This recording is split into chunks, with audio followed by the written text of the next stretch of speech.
Transgender act के ख़िलाफ़ जब से फेडरल शरिया कोर्ट ने फैसला दिया है, हमारी ये जो सो कॉल्ड ट्रांसजेंडर कम्युनिटी है मुसलसल दजल और झूठ से काम ले रही है और लोगों के दिलों में ऐसे ऐसे शकूक पैदा करने की कोशिश कर रही है कि जैसे इस फैसले को इस फैसले ने बहुत ज़्यादा इनका नुकसान किया है, इन टर्म्स ऑफ नाइंसाफ़ी की है इनसे। शहज़ादी राय ने अभी एक इंटरव्यू दिया, आई बिलीव MM न्यूज़ को दिया, जिसमें उन्होंने कुछ चीज़ें कहीं ऐसी जो सरीहन गलत हैं, लेकिन रिकॉर्ड की दुरुस्ती बहुत ज़रूरी चीज़ है। तो ये वीडियो बेसिकली मैं एनालाइज़ करूँगा उनकी उन बातों को जो उन्होंने फैक्चुअली इनएक्यूरेट कही हैं और लोगों को मिसलीड करने के लिए कही हैं, ताकि जो हकीकत है वो लोगों तक पहुँच सके। So let's get to the first one, shall we.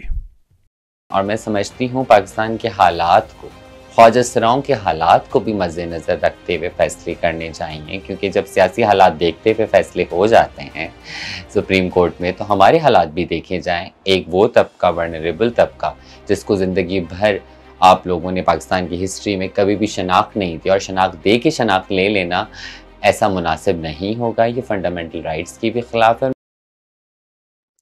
Well, it is a thing कि फ़ैसले करें इस तरह से कि उसमें अगर अदल की स्पिरिट ना हो तो कोई बात नहीं है, लेकिन आप हमारे हालात देख के फ़ैसले करें। दैट इज़ इफेक्टिवली वो शहज़ादी राय इज़ सेइंग कि अदल इंसाफ को छोड़े एक साइड पे रखें। अगर सियासी हालात को सामने देख के फ़ैसले किए जा सकते हैं, जो बज़ाते खुद एक बड़ी कंट्रोवर्शियल सिचुएशन है, तो वो उनका कहना है कि भाई हमारे हालात भी तो आप देखें, अदल इंसाफ की क्या ज़रूरत है। और साथ उन्होंने कहा कि शनाख्त दे के ले लेना, हमें किसी ने शनाख्त नहीं दी और शनाख्त दे के ले लेना ये बड़ी गलत बात है और ये फंडामेंटल राइट्स की भी खिलाफ वर्जी है।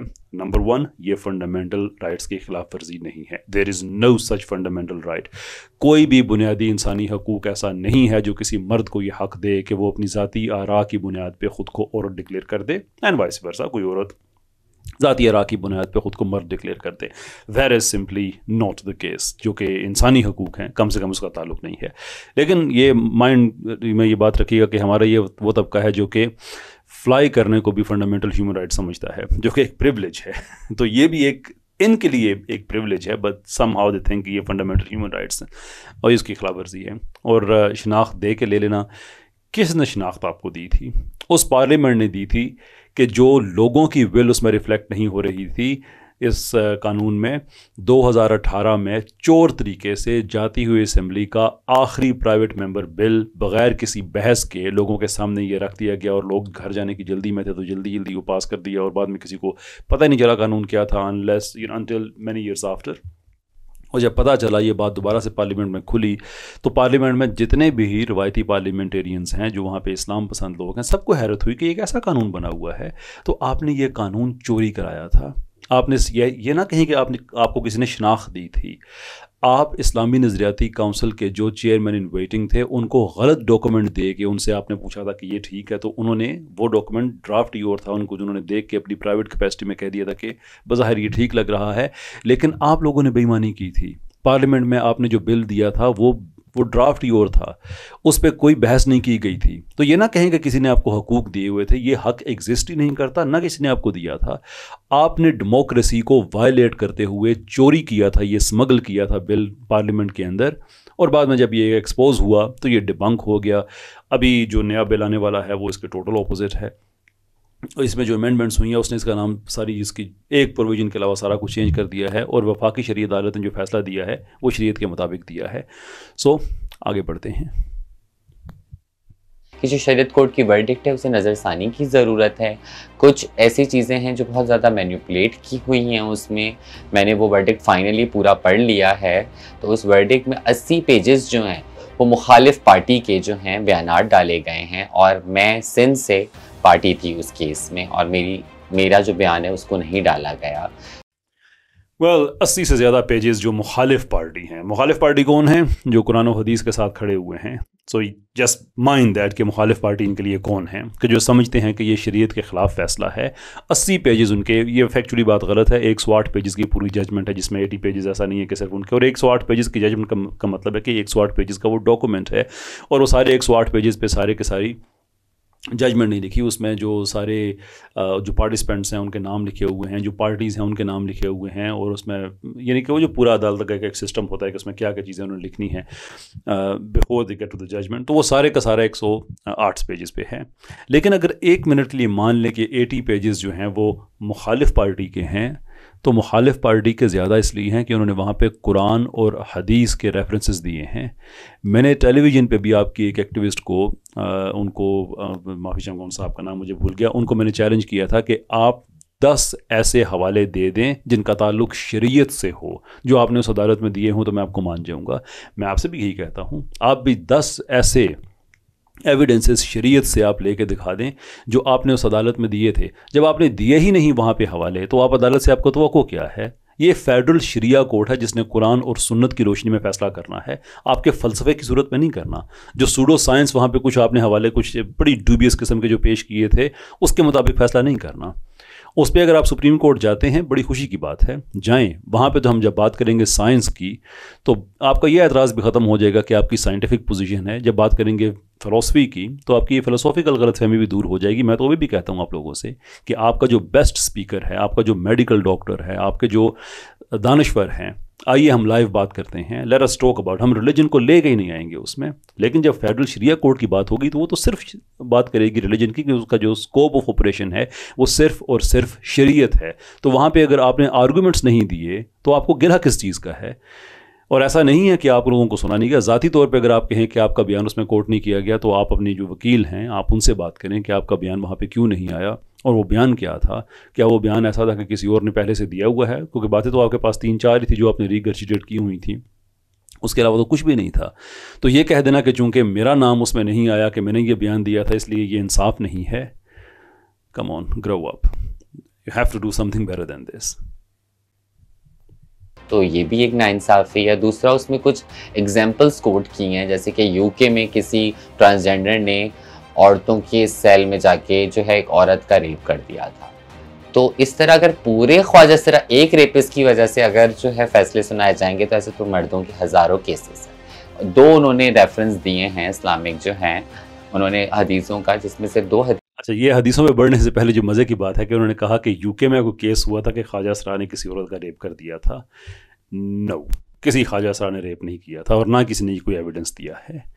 वहाँ पे एक मर्द था जिसने सेल्फ परसेप्शन की बेस पे ख़ुद को औरत डिक्लेयर किया था। और ये सिर्फ यूके नहीं, अमेरिका में भी बहुत से ऐसे केसेस पाए जाते हैं कि जहाँ पे ऐसे वाक़यात हुए, विच इज़ द रीज़न कि अदालत ने उनको बाद में सेपरेट किया औरतों के साथ। इसलिए नहीं कि वो अच्छे या बुरे लोग थे, दैट इज़ वन थिंग, वो अपनी जगह पे एक बात है, लेकिन the very fact that they were capable of rapping a woman, असल जो है कि वो औरतें थीं ही नहीं, वो मर्द थे जिन्होंने अपने आप को औरत डिक्लेयर किया हुआ था, and they had the ability. यही तो वजह है कि सारे वेस्ट में ये चीज़ें रिवर्स होना शुरू हो गई हैं कि जो ख़वातीन हैं वहाँ पे, जो ख़वातीन के स्पेसिफिक स्पोर्ट्स के इवेंट्स हैं, वो शिकायत करती हैं कि एक मर्द है, उसने खुद को औरत डिक्लेयर किया, हमारे ड्रेसिंग रूम में आके हमारे सामने कपड़े चेंज कर रहा होता है। तो हमारी क्या प्राइवेसी नहीं है? हमारे राइट्स नहीं हैं? उनका रेप तो नहीं होता, लेकिन उनको मसला ये है कि एक मर्द खुद को औरत डिक्लेयर करके उनके जो नेहा खाने हैं वहाँ पे पहुँचा हुआ है। तो इशू ये नहीं है कि उसने सिर्फ रेप कर दिया था और इसलिए हो गया, और आप उसका कंपैरिजन करने के लिए मर्द भी कर सकते हैं, मर्द ही कर सकते हैं। दैट द कैपेबिलिटी, जो फिजिकल पेनिट्रेशन है, वो सिर्फ मर्द के पास है। That is the point you are missing, और maybe you are not missing, you are just avoiding it. आगे बढ़ते हैं, आपने जो हदीस की बातें की हैं उस पर, उसकी तरफ। 2 हदीसें जो हैं वो उन्होंने रखी हैं, तो उसमें जिक्र तो है, अगेन उसमें एक में जिक्र है कि एक ख्वाजा सरा स्लट शेम करता है तो उससे सज़ा के तौर पे निकाल दिया जाता है मदीना मुनव्वरा से। तो वो एक इंसान का मसला है, वो उसकी ज़ात का मसला है। आप वही इम्प्लीमेंटेशन सबके साथ थोड़ी करेंगे कि इस कौम ने ऐसा किया। देखिए, मैं समझती हूँ पहले हम काम करें। राइट, आप एक वाक़या हुआ था कि जिसमें, चले जो लफ्ज़ इन्होंने कहा word shaming, okay let's not get into that, I don't think Shahzadi Rai quite understands. खैर छोड़ें, सिचुएशन ये है कि ये जो वाक़या इन्होंने बताया है वो किसी ख्वाजा सरा का नहीं था। अगेन इस लेवल का ये लोग दजल से काम लेते हैं कि जहाँ जी चाहता है कोई लफ्ज़ फिट कर देते हैं। वो ख्वाजा सरा नहीं था, वो खुनसा था। And it is also true कि उसको इसी वजह से निकाला गया था कि उसकी जो हरकतें थी ये सारी ठीक नहीं थी। लेकिन हम तो खुनसा की बात ही नहीं कर रहे हैं। हम तो लेजिस्लेशन में ये कहते हैं कि खुनसा का जिक्र होना चाहिए, यहाँ पे तो हम खुनसा की बात नहीं कर रहे हैं। हम तो ये कह रहे हैं कि जिसको आप खुनसा कह रहे हैं और उसको मिक्स कर देते हैं ट्रांसजेंडर के साथ, ये 2 अलग-अलग चीज़ें हैं। It's a different thing. लेकिन इस फैसले में शहजादी रहे वो 80 से ज़्यादा पेजेस उन्होंने सारे नज़र आ गए और कहा कि सिर्फ 2 उन्होंने वाक़यात बयान किए, लेकिन इन्होंने उसमें जो 25वीं कॉन्फ्रेंस हुई जो इस्लामी ताउन तंजीम की, कि वहाँ पे जो फ़ुक़हा हैं, ये फ़िक़्ह की कॉन्फ्रेंस थी जिसमें उन्होंने एक करारदाद अपनी उन्होंने मंजूर की और वो फ़ैसला दिया उसमें, जो इस अदालत में लिखा गया है, जिसमें वो हदीस भी शामिल है कि वो मर्द जो औरतों की शबाहत इख्तियार करते हैं उनको घरों से निकाल दो। वो खुनसा नहीं हैं, वो मर्द हैं। जैसे पाकिस्तान की ये सो कॉल्ड ट्रांसजेंडर कम्युनिटी, ये मर्द हैं, इन्होंने खुद को औरत डिक्लेयर किया हुआ है और औरतों की तरह ये प्रिटेंड करते हैं, तो आपकी इस वजह से आपको घरों से निकाला जा सकता है, बिकॉज आप अल्लाह ताला के रास्ते को छोड़ के दीन के अंदर, आप माशरे के अंदर आप एक मिसचीफ पैदा कर रहे हैं। एक शरी रियासत है, उसके अंदर आप ऐसा काम कर रहे हैं। तो वो जो आप एग्जांपल दे रहे हैं, डोंट कंफ्यूज पीपल, वो खुनसा नॉट ए ख्वाजा सरा और ट्रांसजेंडर जो कि साइंटिफिकली स्पीकिंग है ही इम्पॉसिबल चीज़। इवन उस पे अगर आप एग्जांपल लेके आ जाते हैं, खैर चले वो एक साइंस की बात है, उस पर हम ज़्यादा आपको जहमत नहीं देंगे अनलेस कि आप में से कोई कभी हामी भरे के आइए उस पर एक साइंटिफिक डिबेट रखते हैं हम, बात ताकि लोगों तक ये चीज़ पहुँच जाए। लेकिन ये आप ना करें कि जहाँ से आपको जी चाहता है कोई लफ्ज़ उठा के आप फिट कर देते हैं उसमें, दैट इज़ रॉन्ग। जो मर्द औरतों की शबाहत इख्तियार करते हैं उनको घरों से निकालने का हुक्म है। 80 पेजेस में आपको ये क्यों नहीं नज़र आया? Move on. पहले हम काम करें ख्वाजा सराओं के लिए, उन्हें इज्जत दें, उन्हें पढ़ाएं, देन आप पुलिसिंग करें। आप ईरान देख लें, आप इंडोनेशिया, इन मुल्कों पे जाने से पहले कि आप उनके इज्जत दें एंड सो फोर्थ, एब्सोल्युटली ये वो पॉइंट है जहाँ पे हम एग्री करते हैं कि ख्वाजा सराओं को इज्जत देना हमारा काम है। ख्वाजा सराओं को एक जिन्स जो उनकी बनती है वो उनको देना ये रियासत का काम है। इनफैक्ट जो खुनसा प्रोटेक्शन एक्ट जो पार्लियामेंट में भेजा गया था, उसकी पहली 2 प्रोविजंस मेरे हाथ की लिखी हुई हैं, जो कि असेंबली में पेश भी हो चुकी हैं, पार्लियामेंट में माफ़ी चाहूँगा पेश भी हो चुकी हैं। उसमें पहली प्रोविजन ही ये थी कि अगर किसी के घर कोई खुनसा बच्चा पैदा होता है ना, ख्वाजा सरा तो बात की बात आती है, इवन खुनसा बच्चा पैदा होता है तो और उसके वालिदैन अगर किसी गुरु को वो दे देते हैं, उसको डिसऑन करते हैं, किसी भी ऐसे रिंग को दे देते हैं, तो वो वालिदैन को सज़ा मिलनी चाहिए, इस तरह से कि बाकी बच्चों के हकूक़ मुतासर ना हो। हम तो कहते हैं कि उनको इज़्ज़त मिले, लेकिन ख्वाजा सरा जो किसी वजह से भी ख्वाजा सरा हो चुके हैं, ऐसे मर्द जो कि अब रिप्रोड्यूस करने के काबिल नहीं है, भले वो कैस्ट्रेशन उनकी की गई किसी गुरु ने की, और ये पूरी का पूरा इलीगल बिजनेस है पाकिस्तान में कि किस तरह से ये मर्दों को नामर्द करते हैं। पहले तो उन पे पाबंदी होनी चाहिए, वो कानूनन जुर्म है पाकिस्तान के कानून के मुताबिक, वो फंडामेंटल ह्यूमन राइट्स की वायलेशन है कि वो बच्चे जो अभी कंसेंट की एज तक नहीं होते उनको जाके आप कैस्ट्रेट कर देते हैं। असल में तो फंडामेंटल राइट्स उनके वायलेट हो रहे हैं, और फिर आप कहते हैं कि नहीं आपको इज़्ज़त नहीं दी जा रही। मैं तो कहता हूँ इज़्ज़त दी जानी चाहिए। मैं तो कहता हूँ कि बहसीत मर्द अगर आप ख्वाजा सरा हैं तो इसका मतलब ये तो नहीं है कि बायोलॉजिकल मेकअप का चेंज हो गया, आपका जेनेटिक मेकअप चेंज हो गया है, जो आपके क्रोमोसोम्स हैं वो चेंज हो गए हैं। अगर आप मर्द हैं तो बहसीत मर्द आपको इज़्ज़त मिलनी चाहिए, जॉब्स मिलनी चाहिए, और सरकारी कोटा भी नहीं होना चाहिए, क्योंकि कोटा होता है किसी स्पेसिफिक ग्रुप के लिए। आप मर्द ही हैं, you are not a specific group. आपको जॉब्स मिलनी चाहिए, आपको टीचिंग में आना चाहिए, आपको लॉयर बनना चाहिए, आपको डॉक्टर बनना चाहिए, आप हर वो चीज़ जो किसी भी मर्द के लिए अवेलेबल है आपको उसमें जाना चाहिए। I agree with that part. I don't think कोई भी सेन आदमी से डिसएग्री कर सकता है। लेकिन अगर आप ये कहें कि हम ख्वाजा सरा हैं और हम औरतें हैं और हमें एक सेपरेट कैटेगरी के तौर पर रखा जाए, ये साइंस आप पता नहीं कहाँ से लेके आ गए। Move on. इंडोनेशिया देख लें, आप मलेशिया देख लें, आप इजिप्ट लिबनान देख लें, इनमें भी तो फतवे दिए गए हैं, इनमें भी तो प्रॉपर सारी चीज़ों की मामलात को देखते हुए, हालात को देखते हुए फैसले सुनाए हैं। ब्रदर इस्लामिक कंट्रीज़ हैं, आप इनको देखें। और मैं समझती हूँ जो मेडिकल है वो बेसिक ह्यूमन राइट की वायलेशन है। आप लोग हमें बेसिक जो हेल्थ फैसिलिटीज़ दे नहीं रहे हैं, देन आप कह रहे हैं नहीं 5 लोग बैठेंगे and they decided. Here is the problem. इन्होंने कहा कि ईरान है, मिस्र है, और उन्होंने हवाले दिए 2 फतवे हैं, और ये कह रहे हैं कि उन फतवों की रोशनी में आप ये राइट्स दे सकते हैं कि कोई आदमी अपनी जिन्स चेंज करा सकता है, जबकि ये आपको ये नहीं बताते कि उन दोनों फतवों में ये लिखा हुआ है कि मेडिकल ओपिनियन के बगैर नहीं हो सकता। और उसी जुमले में आप कह रहे हैं कि medical board fundamental human rights की गलती है। ओ भाई, जिन फतवों को आप लेके आए हैं उनको खुद तो पढ़ लें, उसमें भी ये लिखा हुआ है कि मेडिकल एक्सपर्ट की राय के बगैर ये नहीं हो सकता। इवन कतई नज़र इस बात से कि ये दोनों फतवे भी रेलेवेंट हो चुके हैं, इसलिए कि 57 ममालिक की जो मजमूई तौर पे फ़ुक़हा और उलमा की राय है, अभी कुछ टाइम पहले आई है, उसमें ये सब हराम करार दे दिया गया है। लेकिन वो फतवे अगर आप उसकी बेस में जाते हैं, अगर आप उसको रेलेवेंट भी अगर आप कहते हैं, तो उसमें ये दोनों मैंने पढ़े हुए हैं, दोनों में चीज़ लिखी हुई है कि कोई ऐसे एज़ा उनको सामने लाने के लिए मेडिकल प्रोसीजर किया जा सकता है जहाँ पे डॉक्टर कहता है, यानी कि वो भी इसेंशली बात ये कह रहे हैं कि अगर कहीं पे कोई खुनसा बच्चा है तो उसको, या कोई खुनसा मर्द है, औरत है, जो बज़ाहिर अपेरेंटली मर्द या औरत लगते हैं, तो उनके एज़ा को सामने लाने के लिए आप एक मेडिकल प्रोसीजर आप कंडक्ट कर सकते हैं, लेकिन वो मेडिकल प्रोसीजर है तो मेडिकल ओपिनियन के बगैर नहीं होगा। अजीब व गरीब बात है, इतना दजल के फतवे की आप बात कर रहे हैं, लेकिन आप ये बात नहीं कर रहे हैं कि फतवे में लिखा क्या हुआ है। That's very disappointing. खैर, मैं क्या हूँ ये मैं डिसाइड करूँगी, आप नहीं डिसाइड करेंगे, या कोई और नहीं डिसाइड करेगा, कोई साइकाइट्रिस्ट, कोई सर्जन, कोई डॉक्टर, कोई मौलवी नहीं। ये हक मेरा है और ये मेरे पास ही रहना चाहिए। हाँ, अगर मेडिकल की शर्त है तो फिर एक मेडिकल पे आते हैं, लेकिन ये जो उन्होंने बात कही कि ये मेरा ही हक है, किसी और का नहीं है, किसी साइकियाट्रिस्ट का नहीं है, किसी पता नहीं और जो उन्होंने फील्ड्स बताई उनका नहीं है। नो, ये फैसला आपने नहीं करना है, ये फैसला मैंने भी नहीं करना है अपने बारे में, क्योंकि मैं जो हूँ मैं वही हूँ, जो आप हैं वो आप हैं। कोई आदमी अपने बारे में फैसला नहीं कर सकता कि मैं अपनी बायोलॉजी को मैं डिफाई करके मैंने अपने आप को कुछ और कर दिया है, and there is a good reason for it. Reason ये है कि आपने आपने ख़वातीन की टॉयलेट में जाना है, आपने ख़वातीन के ड्रेसिंग रूम में जाना है, आप किसी शॉपिंग मॉल में शॉपिंग करें, वहाँ पे जो कपड़े टेस्ट करने के लिए जो सेक्शंस होते हैं ट्राई करने के लिए, वहाँ पे मर्द और औरत के अलहदा होते हैं, आपने वहाँ पे किसी खातून वाले सेक्शन में घुसना है। आपने पब्लिक ट्रांसपोर्ट यूज़ करनी है तो जो नशस्तें मुख्तस होती हैं ख़वातीन के लिए, आपने उन पे बैठना है। कौमी असम्बली में जो इलेक्शंस वगैरह कंटेस्ट किए जाते हैं, वहाँ पर आप ख़वातीन वाली सीट पर आप बैठ सकती हैं, इसलिए आप ये फ़ैसला नहीं कर सकते।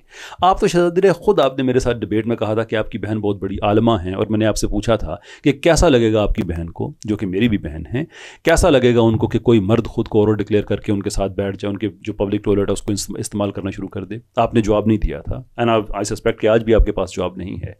तो द वेरी फैक्ट कि आपने घुसना हर उस प्राइवेट स्पेस में है जो औरतों के लिए मुख्तस की जाती है, तो इसका फैसला फिर आपने नहीं करना, वो ऑब्जेक्टिव मेडिकल बोर्ड करेगा, उस पर कोई कॉम्प्रोमाइज़ नहीं है। आपकी ज़ाती ख्वाहिशात पे हम ख़वातीन के fundamental human rights, right to privacy, वो वायलेट नहीं कर सकते, because you think you are special enough to think that you are something else that you are not. एक जैसा ही तमाम शहरी हमारे आइन के मुताबिक बराबर हैं, तो फिर सबका मेडिकल, वज़ीर आज़म से मेडिकल कराना शुरू करें आप, और नीचे के लेवल तक आप मेडिकल करवाएं, और पार्लियामेंट, सेनेट के लोग हमारे सबसे अहम लोग होते हैं, पहले ये लोग तो मेडिकल कराएं। आज तक किसी का मेडिकल नहीं हुआ है। वेस्ट ख्वाजा सिराओं को और आज तक किसी का मेडिकल नहीं हुआ, सबके मेडिकल कराएं। क्यों सबके मेडिकल कराएं? मेडिकल वहाँ पे होगा जहाँ पे डिस्प्यूट होगा। जब मैं पैदाइशी तौर पे मर्द हूँ, जब मैं पैदा हुआ, पाकिस्तान में करोड़ों बच्चियाँ पैदा होते हैं, जब वो पैदा होते हैं तो at the time of birth उनको एक जिन्स असाइन की जाती है based on biology, pure common sense. जब उसको कोई कॉन्टेस्ट ही नहीं कर रहा तो मेडिकल उनका क्यों कराया जाएगा? डिस्प्यूट तो आप लोग कर रहे हैं आप लोग मर्द चाहते हैं आपको औरत कहा जाए, तो मेडिकल आप मेरा कराएंगे, जबकि मैं कंसिस्टेंट हूं अपने स्टांस में, रियासत कंसिस्टेंस है मेरे स्टांस में। प्रॉब्लम तो आपको है, मुझसे है, रियासत से है, तो मेडिकल मेरा होगा। फिर at least find some type of depth in your argument. Medical उसका होगा जो सिस्टम को डिस्प्यूट कर रहा है। That's you, not us. बरतानिया की कुछ बात हो रही थी, को औरत का दर्जा देता है। ठीक है, जो ट्रांस मैन होते हैं वो मर्द, जो ट्रांस वुमेन वो औरत। आप ये दर्जा नहीं है, बरे-सग़ीर में दीन इस्लाम में तीसरी जिन्स के साथ मुखातिब किया गया है। इवन अब इससे बड़ा कोई झूठ हो सकता है? हमारे जो अनइनिशिएटेड माइंड्स हैं, हमारे वो बच्चे जो शायद अभी दीन को उन्होंने उस तरह से नहीं पढ़ा, कैसे दजल से उसको ये कंफ्यूज करने की कोशिश करते हैं कि वेस्ट में तो होता है कि वो ट्रांस मैन हो गए, ट्रांस वुमेन हो गए, लेकिन यहाँ पे तो इस दीन जो शरीयत है उसमें तीसरी जिन्स से हमें मुखातिब किया गया। कहाँ किया गया है? हमारा तो आपसे प्रॉब्लम ही ये है कि आप शरीयत में तीसरी जिन्स है ही नहीं, तो आप किस बेस पे कहते हैं? अगर शरीयत में तीसरी जिन्स होती तो ये वफाकी शरई अदालत में जो इतना टाइम केस चलता रहा, वहाँ पे आप एक आर्गूमेंट ना दे देते, इसका एक आर्गूमेंट दे देते। सिर्फ एक भी आर्गूमेंट आपने वहाँ पे नहीं दिया। इसलिए नहीं दिया कि आपको पता है कि शरीयत में दो ही जिन्सें रिकॉग्नाइज्ड हैं, मर्द हैं या औरत हैं। खुनसा की पॉसिबिलिटी हो सकती है, लेकिन वो एज़ा का इबहाम है, उसका ताल्लुक आपके क्रोमोसोम्स, आपके जेनेटिक बायोलॉजिकल मेकअप से नहीं है। You are what you are. कोई बच्चा अगर 2 उंगलियां जिसकी जुड़ी हुई हैं इस तरह से पैदा होता है या कटे हुए होंठ के साथ पैदा होता है, तो इसका मतलब ये नहीं कि उसकी जिन्स चेंज हो गई है। एज़ा में किसी जगह पे भी इबहाम हो सकता है, किसी जगह पे भी वो जुड़ सकते हैं, आपके जो रिप्रोडक्टिव ऑर्गन्स हैं उसमें भी इबहाम हो सकता है। But that does not take, that doesn't change the biology. उसका एक सिंपल प्रोसीजर होता है, उसके बाद मामला ठीक हो जाता है। कितना पक्का मुंह करके कह देते नहीं, शरीयत में हमें तीसरी जिन्स कहा गया है। आई चैलेंज यू शहजादी राय, शरीयत की वो एक प्रोविजन दिखाएं जिसमें आपको तीसरी जिन्स के तौर पर रिकॉग्नाइज किया गया है। हम पागल हैं, हमारा दिमाग खराब है कि हम शरीयत के खिलाफ खड़े हो जाएंगे। आपसे तो पूछा जा सकता है कि आप शरीयत के खिलाफ क्यों खड़े हुए हैं, जो आप कह रहे हैं कि इस अदालत को आप सुप्रीम कोर्ट में चैलेंज करेंगे। चैलेंज करेंगे तो इसको चैलेंज करने के लिए ज़रूरी है ना, फिर आप बताएं कि यहाँ पे शरीयत कहाँ पे मिस अप्लाई की गई। अगर आप वहाँ पे जाके ये कहते हैं कि नहीं जनाब हम शरीयत वाली बात तो नहीं करते लेकिन हम कुछ और चीज़ें लेके आ रहे हैं, तो इसका मतलब ये है कि शरीयत से तो आप भी मुतफिक हैं कि शरीयत में तो ऐसा नहीं लिखा हुआ कि तीसरी जिन्स है। लेकिन फिर भी अगर आप अपील कर रहे हैं तो उस अपील करने का मतलब क्या है? उस अपील करने का सीधा सीधा मतलब ये है कि एक्चुअली शरीयत के खिलाफ आप लोग खड़े हुए हैं, हम नहीं खड़े हुए। इन हिंदू रिलीजन उसमें भी हमें थर्ड जेंडर रखा गया है। तो आप बड़े सगीर की मिसालों पे फैसला सुनाएं, आप यूके की मिसालों पे फैसला सुनाएंगे तो ये मेरे ख्याल से खुली नाइंसाफ़ी है हमारे साथ, और हम इसके लिए कोई नाइंसाफ़ी नहीं है आपके साथ, क्योंकि आप असल में जो वेस्ट की कल्चरल मूवमेंट है ट्रांसजेंडर्स की, उसको आप यहाँ पे लेके आना चाहते हैं। हम जिन्स परस्ती फैलाना चाहते हैं। That is the problem. अब आगे आप ये कहें कि नहीं हमारा उनसे ताल्लुक़ नहीं है, उससे नहीं है, तो जाके कभी हिम्मत करें जब अमेरिकन कौंसलेट में आप लोग जाते हैं या जो बाकी दुनिया के बड़े इदारे आपके साथ खड़े होते हैं, ये जो ट्रांसजेंडर एक्ट है, क्या हमने ये नहीं देखा था कि किस किस मुल्क की लेजिस्लेशन से ये कॉपी करके यहाँ पे लेके आए थे? सारे के सारे वेस्ट के थे, कोई कनाडा से, कोई ऑस्ट्रेलिया से, कोई यूके से, कोई कहाँ से पकड़ के आप लोगों ने पाकिस्तान में इसको हमारे मुंह पे मलने की कोशिश की। और आप कहते हैं कि नहीं आप बरसगीर की एग्जांपल्स दें। आप बरसगीर की एग्जांपल्स दें ना। और बरसगीर में हमने इस्लामी मुल्क बनाया है तो इसलिए नहीं कि वहाँ पर सारे बरसगीर के नॉर्म्स अप्लाई होंगे, इसलिए कि यहाँ पर इस्लाम के नॉर्म्स अप्लाई होंगे। तो इस्लाम में आप बता दें कि आपकी तीसरी जिन्स को रिकॉग्नाइज़ किया जाता है, we will simply withdraw our case. मैं सिर्फ अदालत वाले केस की बात नहीं कर रहा, कि जो इंटेलेक्चुअल केस आपके खिलाफ बिल्ड किया है हम उसको वापस ले लेंगे, इतनी सी बात है। और हम इसके लिए हाई कोर्ट से रुजू कर रहे हैं। हम किसी सेक्सुअल एक्टिविटीज़ के लिए, किसी भी बुरी एक्टिविटीज़ के लिए कोई हक नहीं मांग रहे हैं। हम सिर्फ मांग रहे हैं अपने जीने का हक, तालीम का हक, सेहत का हक। जो हक आपको पैदा होते ही मिले हैं वो हक हम चाहते हैं। इसके अलावा बाकी जो सारे हकूक़ का जिक्र किया जा रहा है इसको मैनिपुलेट करने के लिए, इस बात को ज़्यादा कंट्रोवर्शियल बनाने के लिए, नहीं हमारा आईन पाकिस्तान मौजूद है, 377 मौजूद है, होमोसेक्सुअलिटी का कानून मौजूद है कि उसके अगेंस्ट, उसके खिलाफ आप कार्रवाई करें जो ये काम करता है, लेकिन हमें हमारा हक दें और जीने दें। बिल्कुल जनाब, आपको आपका हक मिलना चाहिए, जीने का हक मिलना चाहिए। बाकी जो आपने हकूक़ के हैं वो सारे हैं, और मुझे बड़ी खुशी हुई है ये सुन के कि आपने कहा कि नहीं हमारा ये, हम जिन्स परस्ती, होमोसेक्सुअलिटी वगैरह इन चीज़ों को हम प्रमोट नहीं करते हैं, ये हक हम नहीं मांग रहे हैं। बस एक काम कर दें, एक तो कि इल्गा के साथ जितने लोग जिनसे आपको बड़ी मोहब्बत है पाकिस्तान में, आप मुझे इस वीडियो का चैलेंज करें तो मैं उनके नाम भी ले लेता हूँ। I will see how you respond to this, कि जिनके साथ आपकी बड़ी दोस्ती है, उठना बैठना है, आप उनको डिसऑन करें, उस दिन से फासले पे जाएं। एज एन ऑर्गेनाइजेशन जो आपकी है, GIA, बाकी जितनी ऑर्गेनाइजेशन इकट्ठे होकर सारे कहें जी कि पब्लिक स्टांस है हमारा कि हम जिन्स परस्ती के ख़िलाफ़ हैं, आईन पाकिस्तान, कानून पाकिस्तान, शरीयत इस्लामी के साथ खड़े हुए हैं, हमारे से कोई लेना देना नहीं है, कोई ताल्लुक़ नहीं है, नन व्हाट्सोएवर। हम आपकी बात मानेंगे। इन एडिशन टू दैट हम आपसे ये भी एक्सपेक्ट करेंगे कि रेनबो फ्लैग को जितनी दफ़ा आपने प्रमोट किया है, आपने शहजादी राय अपने ट्विटर पे, आप वो सारी की सारी ट्वीट्स आप उससे विड्रॉ करेंगे, आप रुजू करें और आप कहें कि लोग कोई भी आप एक रीज़न दे दें, सोसाइटी उसको एक्सेप्ट कर लेगी कि मुझे पता नहीं था। Even that will be acceptable. I hope कि भाई मेरा इससे कोई ताल्लुक़ नहीं है, हम इस चीज़ को प्रमोट ही नहीं करते। लेकिन ये मुनाफ़कत नहीं हो सकती कि स्क्रैप फेस्ट को आप पाकिस्तान में लेके आएँ और ये कहें कि ये ख्वाजा सराओं का और ट्रांसजेंडर्स का ये एक्सप्रेशन है, और वही स्क्रैप फेस्ट वाले कनाडा में जब जाएँ तो वहाँ पे हम जिन्स परस्ती, क्वेयर, वो सारी की सारी चीज़ें प्रमोट कर रहे हों। क्या हम इतने छोटे बच्चे हैं कि हम जो है वो रोटी है उसको अपने कान में डालने की कोशिश करते हैं? ये आप समझते हैं हमें? वी डोंट अंडरस्टैंड कि आप लोग क्या अचीव करना चाह रहे हैं पाकिस्तान में। हिम्मत करें ना, आप अपने आप को आप डिस्टेंस पे लेके जाएं कि जितनी भी ऑर्गेनाइजेशंस हैं और जितनी भी फंडिंग आती है पाकिस्तान से बाहर से, आप कहें कि आपने कभी वो फंडिंग नहीं ली है। LGBTQ आपका इससे कोई ताल्लुक़ नहीं है। आप कहें कि ये जितने जो इल्गा वाले कहते हैं कि पाकिस्तान में जितनी भी अपना ये होमोसेक्सुअलिटी की जो तंजीमें हैं ये खुल के काम नहीं करती हैं, ये ट्रांसजेंडर मूवमेंट के तहत काम करती हैं, आप खुल के कहें कि जनाब हमारा इससे कोई ताल्लुक़ नहीं है, और आप बताएं हमें कि आपकी कम्युनिटी में कौन कौन से ऐसे लोग हैं, अब तो मसला ही हल हो गया। आप भी हम जिस परस्ती के हक़ में नहीं हैं, हम भी नहीं हैं, मिलजुल के हम केस करते हैं उन लोगों पे। अगर हम एक ही पेज पे हैं, जो कि आई होप के हैं कि आपने ये बात कही है, तो डेटा हमारे साथ शेयर करें, जो हमारे पास है वो हम आपके साथ शेयर करते हैं, मिल के एक नई तंजीम बनाते हैं जिसका नाम ही होगा ख्वाजा सरा अगेंस्ट हम जिन्स परस्ती, समथिंग ऑफ दैट सोर्ट बनाते हैं, और फिर देखें कैसे पाकिस्तान में से हम जिन्स परस्ती को हम ख़त्म करते हैं। बहुत बहुत शुक्रिया आपका। अस्सलाम वालेकुम।